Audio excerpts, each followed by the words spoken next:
Hola, ¿qué tal y buenas noches? Bienvenidos a su programa. Educando para educar. Ya estamos al aire con un episodio más para hablar de educación y sus múltiples temas. Pero en esta noche tenemos con nosotros a un invitado muy especial. Él es estudiante de la licenciatura en Educación Primaria en el Centro Regional de Educación Normal de Oaxaca. Y con él abordaremos el libro Autoformación de maestros en los márgenes del sistema educativo. Buenas noches. Bueno, preséntate con el público y comencemos. Hola, ¿qué tal? Buenas noches a toda la audiencia. Mi nombre es Luis Alfonso Ortiz Lavariega y como bien dijiste, soy estudiante de la licenciatura en Educación Primaria. Bueno, Alfonso, introdúcenos en la lectura, para que después comencemos con una serie de preguntas que tenemos destinadas para este espacio. Pues bien, en este momento, en este espacio, realmente le debemos este análisis a la materia de iniciación al trabajo docente. En la licenciatura en Educación Primaria llevamos este curso que nos introduce a lo que el maestro está por ver, analizar y está por vivir también en su carrera magisterial. Realmente el libro lo que primeramente nos puede delimitar a mencionar es precisamente eso, las experiencias de los profesores, las experiencias de los maestros en el aula, sus pros y sus contras. Tenemos también un análisis sobre su trabajo y sobre su desempeño en medio del aula, cuáles son algunas restricciones que ellos tienen, cuáles son también a manera de sentimientos, a manera de emociones, lo que a ellos les afecta, lo que a ellos también les llama la atención, y como maestros, como docentes, como personas principalmente, qué es lo que a ellos les aqueja. Y es por eso que en esta noche abordaremos este tema, de acuerdo al libro que bien mencionaste, Autoformación de maestros en los márgenes del sistema educativo. Muy bien, entonces comencemos con las preguntas. ¿Qué te parece? Me parece muy bien, me parece excelente para poder ampliar un poco más sobre este tema tan interesante. Muy bien. A ver, mi primera pregunta ahí va. Dice, ¿a qué hacen referencia los premios y los castigos? Los premios y los castigos, recordemos que estamos en un contexto áulico, es una estrategia basada en incentivos para llevar a cabo el orden y mantener la disciplina de los alumnos en el salón de clases. No sé si bien recuerdas cuando, por ejemplo, en el salón de clases te daban tu estrellita, ¿te pasó alguna vez? Por supuesto. ¿Y qué tal te sentías? No, pues muy bien. ¿Era un premio o un castigo?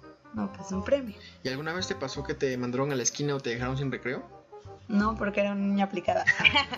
No me vengas con eso, bueno, creo que aquí el burro soy yo. Pero bueno, ese es a grandes rasgos lo que hace referencia a los premios y castigos. Muy bien, vamos con la siguiente pregunta. Dice, ¿por qué el castigo es utilizado en la escuela como un método disciplinario? El castigo puede ser una palabra un poco fuerte, pero más bien pretende modificar una conducta y por ello los mejores son los que favorecen el hábito contrario. Un castigo no debe dejar rencor en el corazón del estudiante, sino hacerle recapacitar y reparar.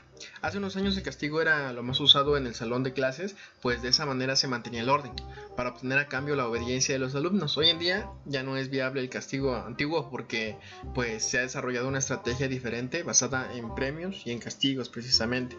O sea que a nuestra generación ni que hablar de un jalón de orejas o de una nalgada. ¿O cómo piensas? A mí sí me tocó un jalón de oreja, solamente de un profesor, pero de plano sí. Pues hay que pensar en dónde estudiaste porque... Sí, pero no, fue jalón de patilla, ya me acordé. ¿De patilla? Muy Sí. bien. Pues mira, es un método disciplinario, pienso yo, y piensa también en el libro. Muy bien aplicado. Bueno, vamos con la siguiente pregunta. Dice, ¿a qué hace referencia el término de aprender a fuerzas? ¿Alguna vez te levantaron a las 7 de la mañana para ir a la escuela cuando hacía frío? Sí. Bueno, ¿y realmente ibas porque te gustaba la escuela o porque tu mamá te levantaba? No, pues es que a esa edad la mamá nos levanta.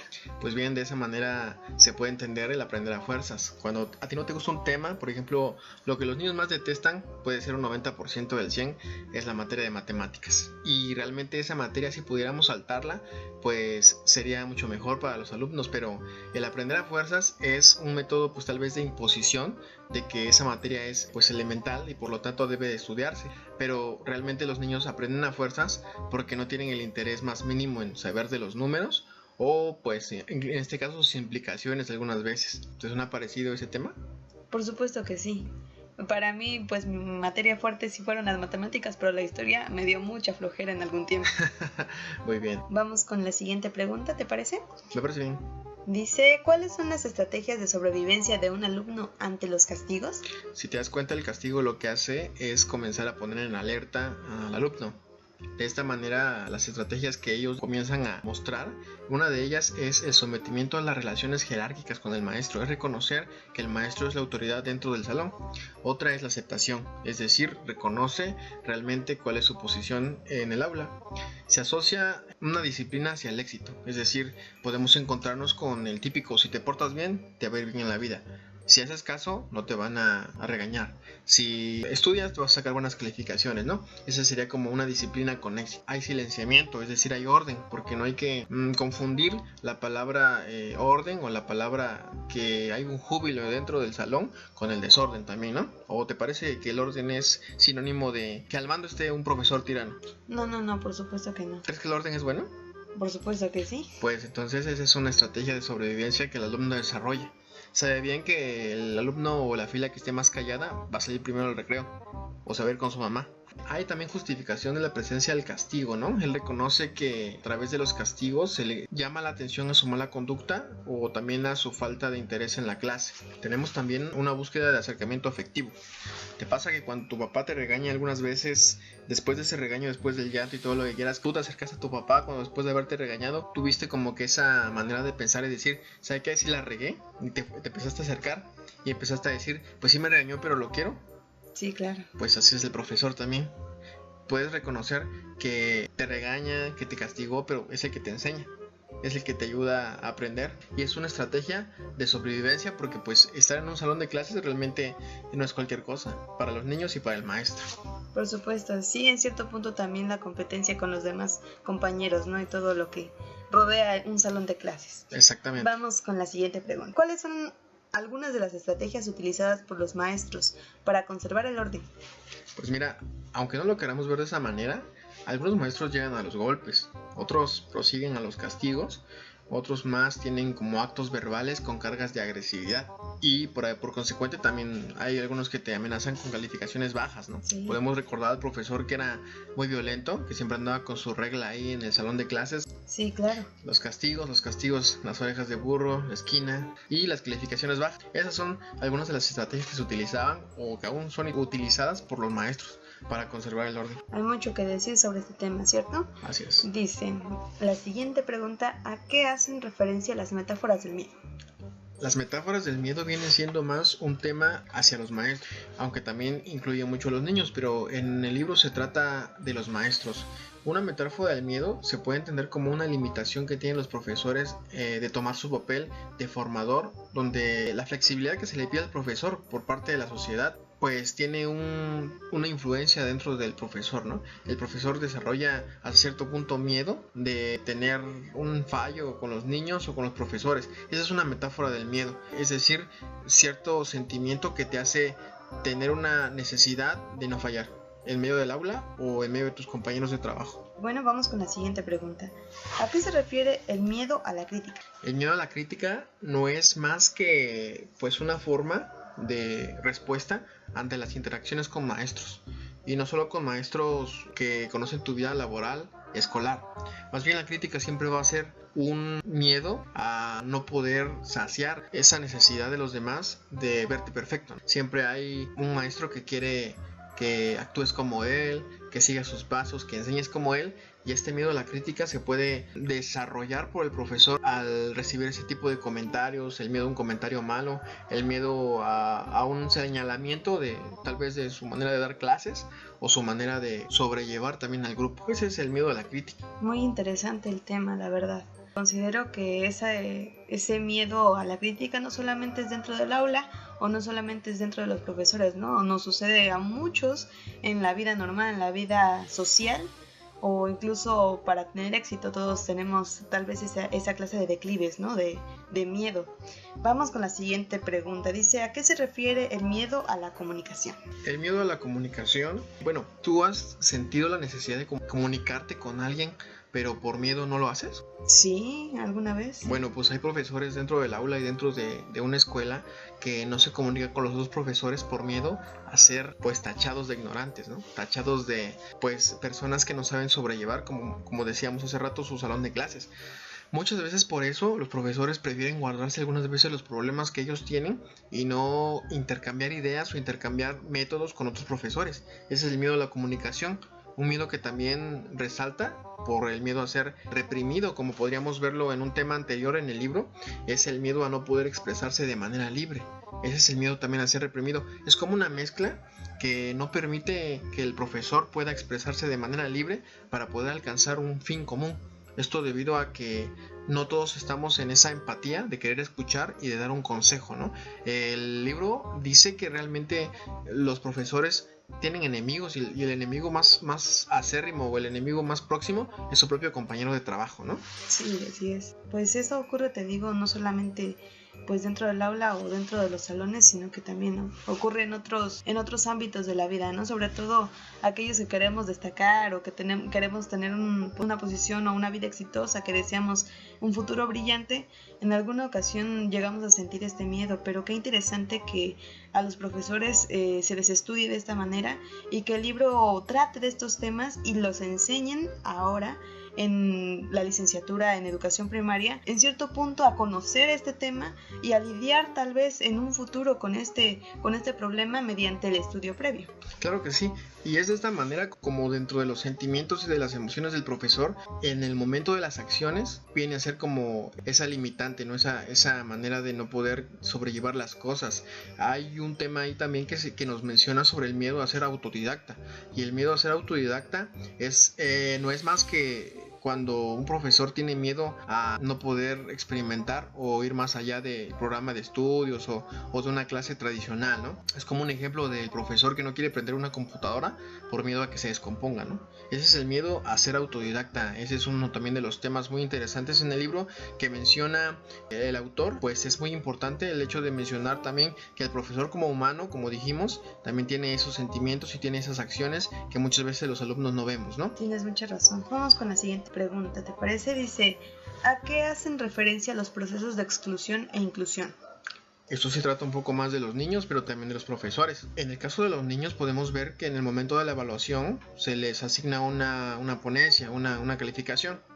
De este modo comenzamos a tener un parámetro para poder evaluarlos y así también encasillarlos, ¿no? Indirectamente se encasilla al niño teniendo como principal motivo la calificación, ¿no? Desde los más aplicados hasta los que causan problemas, y es que esa calificación muchas veces pues tiene la mala costumbre de categorizar precisamente no solo a los alumnos sino también a los maestros, ¿no? El hecho de que los profesores también sean supervisados por las autoridades mayores es también un método de decir que el profesor también puede ser englobado, encasillado dentro de esos parámetros. Eso hace referencia a los procesos de exclusión e inclusión, y pues ese es el tema. La siguiente pregunta entonces dice, ¿cómo se evalúa el aprendizaje y la disciplina escolar? Es un poco más sencillo de poder explicar, pues el libro nos menciona que se toma en cuenta el buen desempeño o los buenos resultados de los profesores en las evaluaciones, lo que mencionábamos, ¿no? Ante sus autoridades. Y es que no sé si te acuerdas que en la primaria, cuando llegaba el supervisor, lo primero que hacían los profesores era señalar a los más aplicados, ¿no? Por el miedo a que fueran señalados de que los profesores realmente no enseñaban. Entonces los profesores con previo aviso, a mí me tocó eso, les avisaban a los más aplicados que el supervisor iba a venir y que ellos iban a concursar, ¿no? Y era como una manera de preparar al grupo únicamente tomando en cuenta los más aplicados para contestar las preguntas que el supervisor hacía. Y eso también es un método de exclusión, pues las consecuencias que tienen los profesores al demostrar que su enseñanza a nivel grupal es buena, también tiene ciertas repercusiones hacia ellos buenas, ¿no? Como tal vez un aumento de salario, como un ascenso, y pues de esa manera se evalúa el aprendizaje y la disciplina escolar. Pues es interesante, ¿eh? Fíjate que yo me acuerdo que cuando estaba en la primaria no solamente eran los directores a lo mejor los que evaluaban o que hacían estas prácticas a los maestros, ¿no? Sino incluso entre la asamblea de padres de familia señalaban a los profesores, ¿no? Pues ojalá les toque a tu hijo con esta persona o ojalá no le toque con aquel profesor, ¿no? Porque su método de enseñanza es anticuado, ya sabes lo que se dicen los adultos unos a otros. Pero... Los concursos escolares, ¿sabes? No sé si alguna vez participaste en algún concurso escolar. Concurso escolar, sí. No sé, de conocimiento, de sí, oratoria. Es, sí. Bueno, pues también es parte de este sistema de evaluación de aprendizaje. de ese sistema de disciplina, donde las principales temáticas pueden ser, por ejemplo, las matemáticas, el español, o más transversales como la oratoria, lo deportivo y la escolta. De manera personal, pues yo siempre me destaqué por ser deportivo, pero nada más en la primaria, porque ahorita ya no, ya no la armo. Entonces, el sistema de premiación-castigo también se revela como un estilo pedagógico que puede mejorar la autoestima del alumno. A partir de ese incentivo, el profesor y el alumno pueden seguir adelante, ¿no?, en este sistema de aprendizaje. Muy bueno todo esto que estamos mencionando. Es un tema muy, muy, muy interesante y la verdad muy complejo, que es bueno estudiar a profundidad. Vamos con la siguiente pregunta. ¿Cómo se maneja el sistema de premios y castigos? Es uno de los temas que al final de este pequeño capítulo del libro menciona, ¿no? Y esto es más que el proceso por el cual los estudiantes se integran al sistema de premiación mediante formas de inclusión o exclusión. Es decir, algunos estudiantes son favorecidos en mayor medida en el proceso educativo y otros son ignorados o se quedan rezagados. El sistema de premiación-castigo se revela como un estilo pedagógico que puede mejorar la autoestima de los alumnos. En la premiación, como un estímulo de desarrollo de persona o competencia. También se le acredita la elección de alumnos por el sistema, algunos más favorecidos que otros. Pero también nos muestra que no solo son los profesores parte de esto, sino también los padres e incluso la comunidad. Ese es el sistema de premios y castigos. Muy bien, y desde tu percepción, ¿qué es lo más importante del libro? ¿Cuál es la parte más esencial o la que más te ha llamado la atención de todo esto? La parte más importante del libro me parece la posición que toma el profesor en todo esto, la posición que toma el alumno en todo esto. Es un hecho trascendental el demostrar que el profesor siempre tiene la razón, el profesor es perfecto, el profesor no se puede equivocar, el profesor ya lo sabe todo y no puede aprender. Para mí, poder haber leído este capítulo del libro me hace recordar que los profesores también son personas que siguen aprendiendo recurrentemente, pero también me hace pensar el hecho de excluir a los profesores por no poder expresarse, por no poder tener un nivel de educación como tal vez sus compañeros, es un poco injusto, ¿no? Me hace pensar también que los alumnos corren con la misma suerte, ¿no?, que los profesores.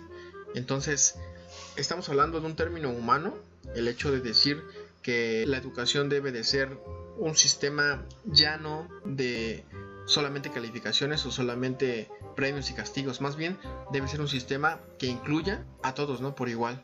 Es decir, que no se le juzgue al alumno por sus conocimientos mediante una calificación, más bien que se le juzgue por las destrezas y los conocimientos prácticos, ¿no?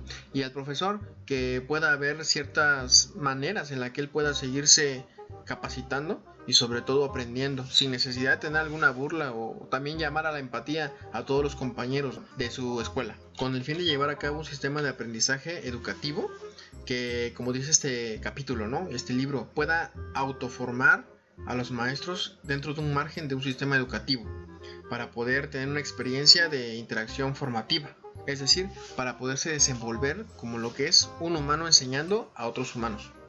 Muy correcta tu persuasión, tu punto de vista. Nos hemos dado cuenta los fallos que tenemos como sociedad y los fallos que tenemos también como miembros de la escuela, ¿no?, como miembros del aula. Esperemos que volvamos a tenerte aquí. Te agradezco mucho que estés con nosotros. Yo te agradezco la invitación y esperemos vernos pronto aquí para discutir nuevos libros, para discutir nuevos temas acerca de la educación. Educando para educar. Hasta la próxima.